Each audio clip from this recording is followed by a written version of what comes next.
শুভ সকাল বন্ধুরা, কেমন আছেন সবাই? পাপিয়াস কিউলিনারি আর্ট অ্যান্ড ব্লগের নতুন আরেকটি পর্বে আপনাদের সবাইকে স্বাগতম। সকালবেলা ঘুম থেকে উঠে আসলে এক কাপ চা না হলে চলে না। আজকে আগেই জল খেয়ে নিয়েছি আর বিস্কুটও খেয়ে নিয়েছি। এক কাপ চা মাত্র বানিয়ে নিয়ে আসলাম।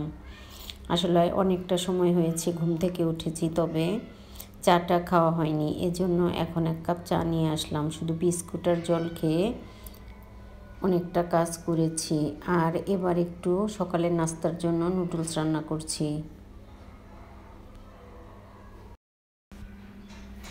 এবার আদা রসুনগুলো বেটে নেব। আদাটা আমার বাটা হয়ে গিয়েছে, রসুনটা আমি বেটে নিচ্ছি। আসলে চিকেনটা যেদিন রান্না করা হয় সেদিন টাটকা মশলা দিয়েই চিকেনটা রান্না করি। আদা রসুনটা বেটে তারপর রান্না করি। আজকে অবশ্য জিরে বাটাটা দেব না, জিরের গুঁড়ো দিয়েই রান্না করব। এজন্য শুধু আদা আর রসুনটাই বেটে নিচ্ছি, তারপর চিকেনটা রান্না করব। আসলে শীতের দিনে খুব তাড়াতাড়ি বিকেল হয়ে যায়, রান্না বান্না করতে করতে স্নান করতে করতে অনেকটা দেরি হয়ে যায়। এজন্য যত সকালে উঠি না কেন তাড়াহুড়ো করে কাজ করতে হয়। আর আমি মাঝে মাঝে শীতের দিনে এই কাজটা করি।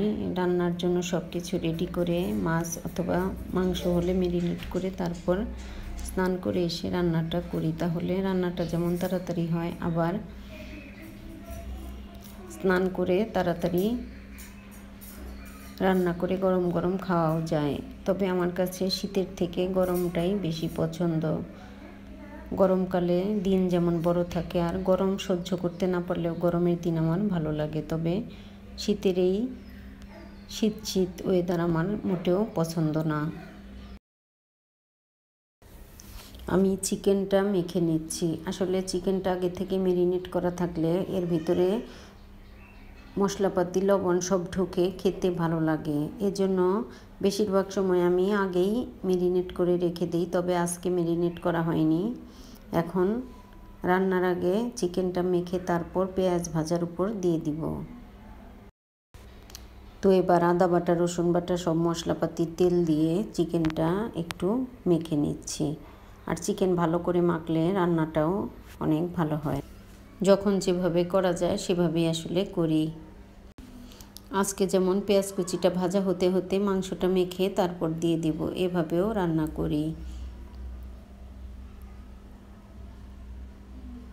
আর আমি তেলের বোতলে নতুন একটা সিস্টেমে তেলের বোতলটা একটু ফুটো করে নিয়েছি। এভাবে তেলগুলো খুব সুন্দর মতো আসলে পড়ে, ভীষণ ভালো লাগে। এভাবে তেল বোতলটাও মাখে না, আবার তেলও আমার যতটুকু দরকার ততটুকুই পড়বে। তেলের মুখা খুলে যখন আমরা তেলটা ঢালি তখন কিন্তু অনেকটা তেল বের হয়, কিন্তু এভাবে করে মুখাটা যদি আমরা ছিদ্র করে নিই তাহলে যতটুকু দরকার ততটুকুই আসলে তেল বের হবে। তো এবার পেঁয়াজটা হালকা ভাজা হয়ে গিয়েছে, ম্যারিনেট করা মাংসগুলো আমি দিয়ে দিচ্ছি পেঁয়াজের ওপর, তারপর কষিয়ে রান্নাটা করব।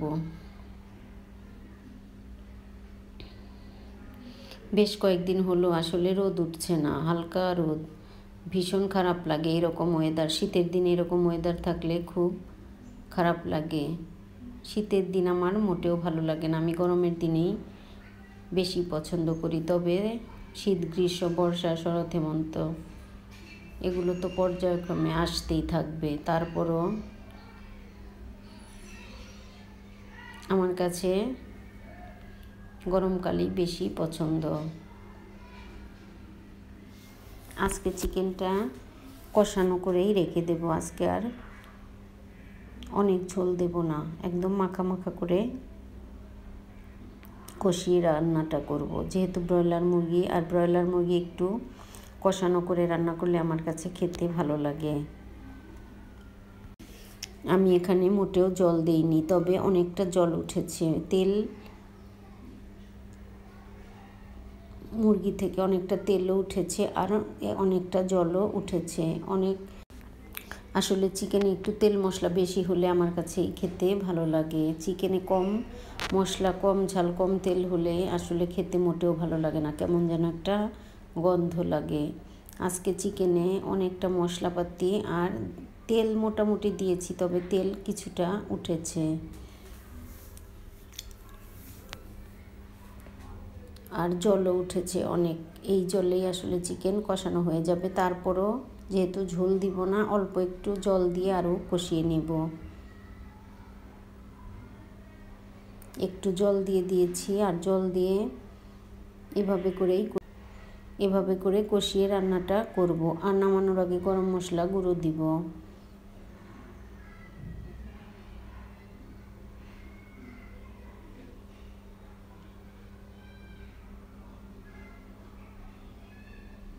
এবার রান্নাটা হয়ে গিয়েছে, গরম মশলা গুঁড়ো আমি দিয়ে দিয়েছি।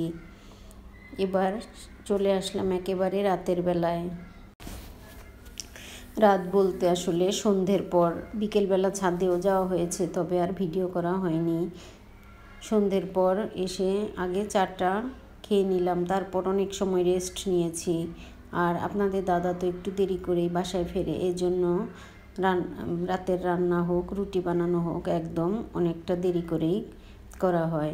তবে আপনাদের দাদা চলে আসার পরেই রুটিটা ভেজে দিয়েছি, খেতে দিয়েছি। এবার অনেকগুলো জলপাই এনেছিল, 1 কেজির মতো প্রায় আচার বানানো হয়ে গেছে, বাকিটা ফ্রিজে ছিল।